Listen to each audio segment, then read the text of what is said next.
ഇപ്പം നമ്മളിപ്പോൾ ഈ മതവിമർശനമൊക്കെ ഇങ്ങനെ നടത്തുമ്പോൾ ഇത്രയും രൂക്ഷമായിട്ട് ചെയ്യുമ്പോൾ എന്നോട് പറയാറുണ്ട് നീ ഒരു എക്സ് മുസ്ലിം തീവ്രവാദിയാണെന്ന്. Yes, I am a proud ex മുസ്ലിം തീവ്രവാദി എന്ന് ഇപ്പോൾ ഞാൻ പറയേണ്ടി വരികയാണ്. അപ്പോൾ ഇത് സെൽഫ് പ്രൊക്ലെയിംഡ് ടെററിസ്റ്റ് എന്നാണ്, സ്വയം പ്രഖ്യാപിത തീവ്രവാദി. അതായത് പല ആളുകളും ഇദ്ദേഹത്തോട് പറയാറുണ്ട് അത്ര ഇത്ര തീവ്രമായി ഇത്ര വർഗീയമായി സംസാരിക്കുന്നത് എന്തിനാണ്, അത് താങ്കൾ ഒരു എക്സ് മുസ്ലിം തീവ്രവാദിയാണെന്ന് പറയുമ്പോൾ yes I am proud ex മുസ്ലിം തീവ്രവാദി എന്ന് സ്വയം പറഞ്ഞു. ഇത് ഏത് സമയത്താണ് പറഞ്ഞത്? ഇതൊക്കെ വളരെ ഇമ്പോർട്ടന്റ് ആയ ഒരു കാര്യമാണ്. ഒന്നാമത് ജർമ്മനിയിൽ ഒരു എക്സ് മുസ്ലിം തീവ്രവാദി ഒരുപാട് ആളുകളെ 8-9 ആളുകളെ കാറിടിച്ച് കൊലപ്പെടുത്തി. എന്തിന്റെ പേര്? ഈ എക്സ് മുസ്ലിം ആക്ടിവിസത്തിന് ജർമ്മനി അനുകൂലമായി പ്രതികരിക്കുന്നില്ല.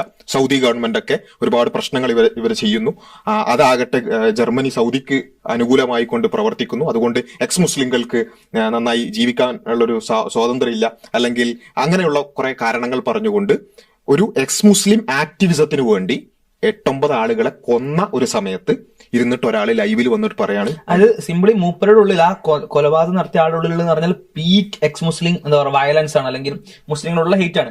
അതേ സാധനം ഇയാളുടെ ഉള്ളിലുണ്ട്. അല്ലെങ്കിൽ ഇയാളുടെ ഉള്ളിൽ നിന്നുള്ള ഇയാളെ ഓർമ്മ നോക്കണ്ട, നിങ്ങൾക്ക് ഇയാളെ ജസ്റ്റ് ഒന്ന് ചാനൽ എടുത്തിട്ട് ആ തംബ്നെയിലുകൾ മാത്രം പരിശോധിച്ചാൽ ആ കൊലപാതകം നടത്തിയ എക്സ് മുസ്ലിം ആക്ടിവിസ്റ്റിന്റെ ഉള്ളിൽ എത്രത്തോളം വെറുപ്പിന്റെ ഒരു അംശമാണുള്ളത്, അത്രത്തോളമോ അതിനേക്കാൾ അധികമോ ഇയാളുടെ ഉള്ളിൽ ഉണ്ടെന്നുള്ളതാണ് ഇയാൾക്ക് ചെയ്യാൻ പറ്റുന്ന കാര്യങ്ങൾ പരമാവധി ഇയാൾ ചെയ്തുകൊണ്ടിരിക്കുന്നത്. സ്വാഭാവികമായിട്ട് ഇയാൾ പ്രഖ്യാപിക്കും ചെയ്യുന്നു ഞാൻ ഒരു എക്സ് മുസ്ലിം ടെററിസ്റ്റ് ആണ്, അല്ലെങ്കിൽ തീവ്രവാദി എന്ന് പ്രഖ്യാപിക്കും ചെയ്യുന്നു.